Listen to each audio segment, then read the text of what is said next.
Yes, so ladies and gentlemen, welcome to another episode of D.A.A.A.F.T. Hope you're having a beautiful and fantastic day, more than Arsenal did against Brighton at the weekend, because that game was one that Arsenal fans will quickly want to forget as the season goes on. Right? Arsenal won, Brighton won. The game was spicy. The game had a lot of rugby tackles. The game even had a red card for Declan Rice, which happened to be his first red card in his professional career in the EPL. So we are going to delve into all of that. But before we do, please press the like button, subscribe if you're new or you're yet to do so, and let's follow and talk about Arsenal all the way on D.A.A.A.F.T. Thank you very, very much. So let's go right to the very beginning before the game kicked off, because in my preview, I read a statistic, and obviously you can find that video right here on the channel. I gave a statistic that Arsenal has not gone more than a 2-game winning streak against Brighton. Likewise, Brighton has not gone more than a 2-game winning streak against the Arsenal, and I was hoping that this time was going to be the time where we're going to break the hoodoo, but alas, unfortunately, it did not happen. We had our 2-game winning streak last season, home and away, and this time we came back with a draw. Because at the end of the day, Brighton is one of those teams that doesn't want Arsenal to shine. They are Brighton, we are the Gunners. We should be gunning them, but they are bright. Anyways, that was just a random joke. If you got it, fantastic. If you didn't, I'll try again next time. Well, and also before the game, I said that Fabian Horzeler, apologies to my German people out there, he is the youngest manager in the league at 31 years of age, right? Mikel Arteta is now one of the veterans in the league because he's been here for 4.5 seasons.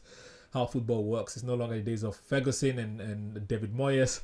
It's now the days of young people. Oldest manager in the league right now is Pep Guardiola. And I think Arteta, Sean Dyche, and maybe Arteta is one of the people that are up there. But anyways, he's been in the league. He's close to being a veteran, almost 5 seasons now. Surely you should be able to smack Brighton without thinking twice. But Brighton, regardless of who their manager is, I guess they know how to play and set up against Arsenal, because it was what they call hodgepodge of a game, right? Brighton were kicking us off the park, literally and ball-wise. They're kicking the ball off, played the ball very well. They were kicking our players. Arsenal tried their best to remain classy, but yeah, there was too much drama. Saka falling down every time. Odegaard falling down every time. Kai Havertz, the usual, falling down every time. Declan Rice also falling down every time. Everyone trying to buy free kicks. And I think that also got into the referee's head, which we'll touch on in a few minutes. Just bear with me for now. Right, so the game, yeah, there's nothing really to write home about. Brighton pressed, Arsenal pressed, and it was a proper intense game. But at the end of the day, just thinking back, looking at the highlights again, it was very boring. It was a boring game of football for the neutrals. But obviously on the day, I was tense. Just wanted us to score because they had lots of chances. We had lots of chances and we're missing them. Hitting the ball over the net, slipping in the 18-yard box 18. And yeah, it was just all over the place.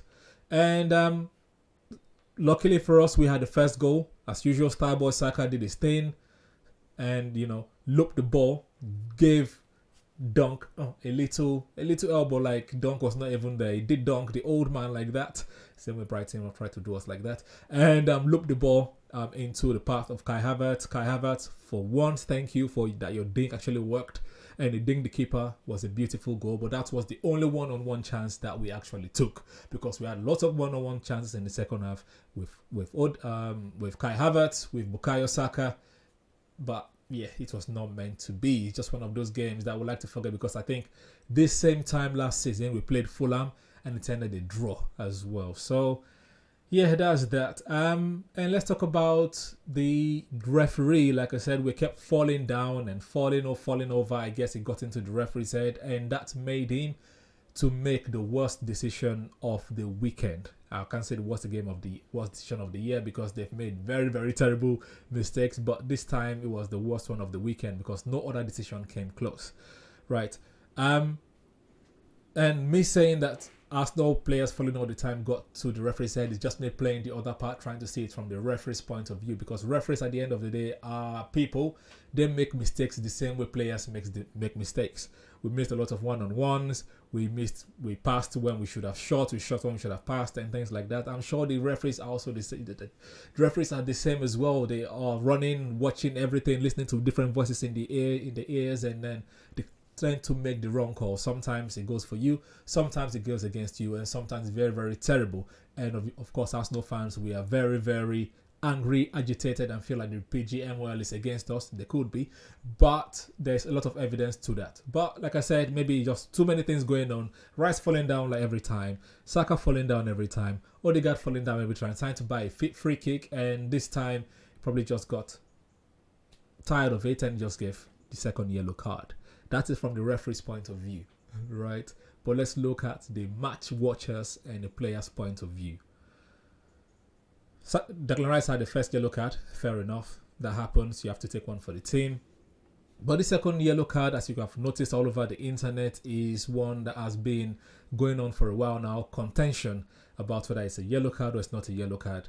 Well, it's a yellow card. Because the majority of people think that it is about consistency, then that means it was a yellow card. It just had to be consistent. But we know that the EPL refs are not consistent, right? So, but to me, I don't think it's a yellow card, because if it's a yellow card for Declan Rice, then it should be 2 yellow cards for Veltman in the same instance, in that same passage of play, and I'm going to explain why, right?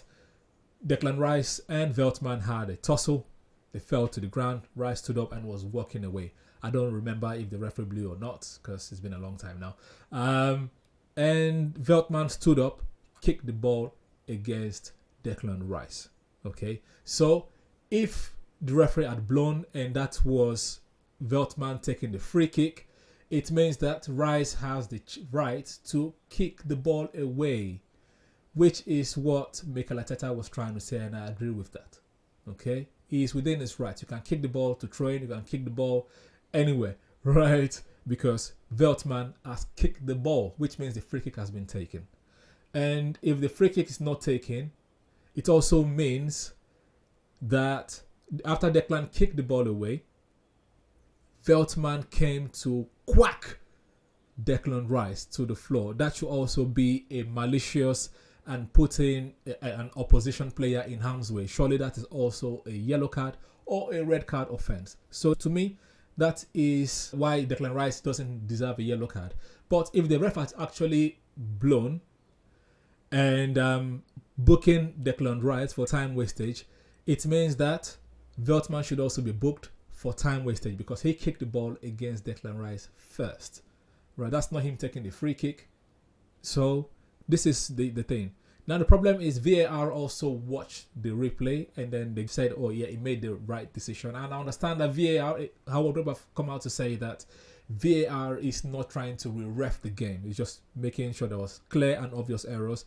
But obviously there was a clear and obvious error. And I was even reading an analysis sometime on Twitter that an old referee was saying the ball had not even stopped by the time Veltman kicked it against Declan Rice. So it means that Declan Rice was not at fault for kicking the ball away, because the free kick has not yet been taken. So it's not time wastage, it's just part of the game, right? That was a mess and a hodgepodge of a decision making. But anyways, Declan Rice had his red card and he is going to miss the North London derby, which I shall do my preview nearer the time, because there's an international break this weekend. Now, the red card is not the problem.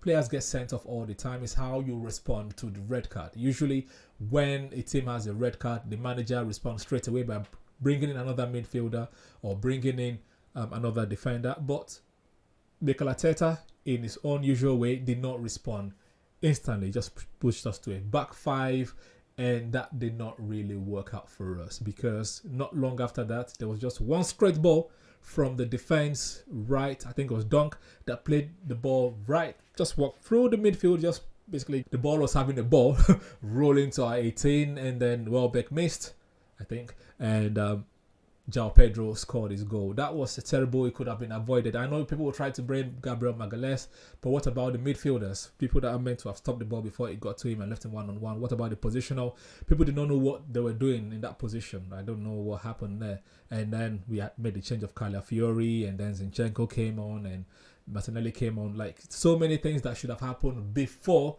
the goal. But anyway, we did not score after the red card. We had lots of chances. Brighton huffed and puffed. I don't think they had as much clear-cut chances as we did, but we had the chance to finish the game off, but we didn't take it.